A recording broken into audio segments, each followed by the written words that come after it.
જય શ્રી કૃષ્ણ, રાધે રાધે. વૈષ્ણવ, આજે આપણે ફીકાની સામગ્રી સિદ્ધ કરવાની છે. પણ આ જે સામગ્રી છે ને, આપણે ખૂબ યુનિક રીતે સિદ્ધ કરવાની છે. અહીંયા માપમાં અડધો કપ તેલ અને અડધો કપ સામે દૂધ લઈ લેવાનું છે, અડધું કપ, અને એને સરખું ફીણી લેવાનું છે. આ મિશ્રણ એકદમ ઘટ્ટ થઈ જશે એવી રીતે આપણે એને ફીણી લેવાનું છે. વિડીયોને હું અહીંયા કટ નહીં કરું, જેથી આપને પ્રોપર સમજાય કે સામગ્રી આપણે કેવી રીતે સિદ્ધ કરી છે. આપણે મોસ્ટલી કેવું કરીએ, દૂધ અને જલ અને તેલ ભેગા કરીને એનું દૂધિયું આપણે બનાવીએ છીએ, પણ આજે દૂધનો ઉપયોગ કર્યો છે. અને આજે જે આપણે ફીકું બનાવી રહ્યા છે ને, એની બનાવવાની અને સિદ્ધ કરવાની જે રીત છે ને, એ તો ખૂબ જ નૂતન છે અને ખૂબ જ યુનિક છે.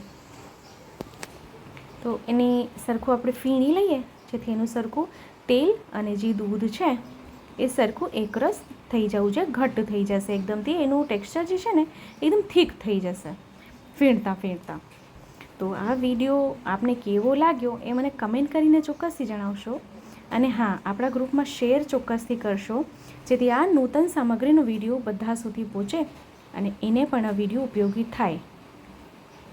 હા, જો આમાં આપને કાંઈ ન સમજાતું હોય તો કમેન્ટ કરશો, ચોક્કસથી રિપ્લાય કરીશ. તો હવે આમાં આપણે અડધી ચમચી હળદર, અડધી ચમચી કાશ્મીરી લાલ મરચું. જો આપને અહીંયા શ્યામ તીખાનો ઉપયોગ કરવો હોય, અજમાનો ઉપયોગ કરવો હોય તો આપ અહીંયા કરી શકો છો. મેં નથી કર્યો. હવે અડધા કપનું મેં માપ લીધેલું અહીંયા. તો અડધા કપનો માપ લીધો એટલે 1 કપ થયું. તો હવે કપના માપથી, કારણ કે આપણે દૂધિયું કરીએ તો એમાં ચણાનો લોટ વધારે વપરાય, તો આમાં 2 કપ અહીંયા ચણાનો લોટ પધરાવ્યો. ચણાનો લોટ એટલે બેસણ આવે એ જ, આ 3જો કપ. તો એટલે મેં જે કપનું મેજરમેન્ટ લીધું છે ને, એટલે દબાવી મેં એમાં બેસન નથી ભર્યા, કારણ કે પ્રેસ કરીને ભરીએ તો વધારે લોટમાં વપરાય. તો અહીંયા ટોટલ આપણે 3.5 કપ, એટલે આપણે જો કહું તો દૂધિયામાં છે ને જેટલું લોટ સમાય એટલું આપણે એમાં પધરાવી દેવાનું છે. પણ લોટ એકદમ કઠણ ન હોવું જોઈએ. લોટ જો આવી રીતે એનું ટેક્સચર છે ને આવવું જોઈએ. આપણે જે ગાંઠિયા બનાવીએ ઝારાથી ઘસતા હોય ને, એવી રીતે જેનું ટેક્સચર જોઈએ. પણ આપણે આજે ઝારાનો ઉપયોગ નથી કરવાના, આજે આપણે ખમણીનો ઉપયોગ કરવાના છે. તો તેલ મેં પહેલાં ગરમ કરવા મૂકી દીધું હતું. આવી રીતે ખમણી લીધી છે અને ખમણીમાં આપણે આ ગાંઠિયા સિદ્ધ કરવાના છે. હવે જો બધા પાસે તો ઝારા ન હોય, હવે ઝારો ન હોય તો ઝારા વગર બી આપણે ગાંઠિયા બનાવી શકાય છે, સંચા વગર બી ગાંઠિયા બનાવી શકાય છે. તો અહીંયા આપજો કેટલા સુંદર અને કેટલું સુંદર રીતે ગાંઠિયા પડી બી ગયા છે.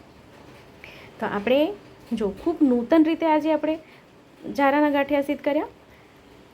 તો આવી રીતે આપણે બધા ગાંઠિયા સિદ્ધ કરી લેવાના છે. તો જો વિડીયો આપને કેવો લાગ્યો છે કમેન્ટ કરીને ચોક્કસથી જણાવશો. અને હા, આપણા ગ્રુપમાં શેર ચોક્કસથી કરશો. હું આપને અહીંયા દેખાડી દઉં કે ગાંઠિયા ખરેખર કેટલા સુંદર થયા છે. તો આવી રીતે જ બધા ગાંઠિયા તળી લઈએ. તો અહીંયા મેં જો બધા જ ગાંઠિયા બનાવી લીધા છે. કેટલા સુંદર લાગે છે ને, શ્રી પ્રભુને સુહાય તેમ ખૂબ નૂતન રીતે આપણે ઝારા વગર અને સંચા વગરના ગાંઠિયા આપણે અહીંયા બનાવ્યા છે આજે. લાગે છે ને એકદમ માર્કેટ જેવું, માર્કેટ કરતાં બી સુંદર લાગે છે. તો આટલા લોટમાં આપણે આટલા ગાંઠિયા સિદ્ધ કર્યા છે. તેનું ટેક્સચર જો કેટલું સુંદર આવી ગયું. તો આપ બી આ સામગ્રી ચોક્કસથી સિદ્ધ કરશો અને કમેન્ટ કરીને જણાવજો કે વિડીયો કેવો લાગ્યો છે, કારણ કે આપ સૌનું કમેન્ટ ખૂબ પ્રોત્સાહન આપે છે.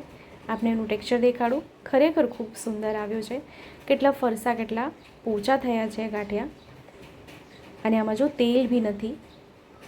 તો આપણે ફરીથી મળશું આવી રીતે.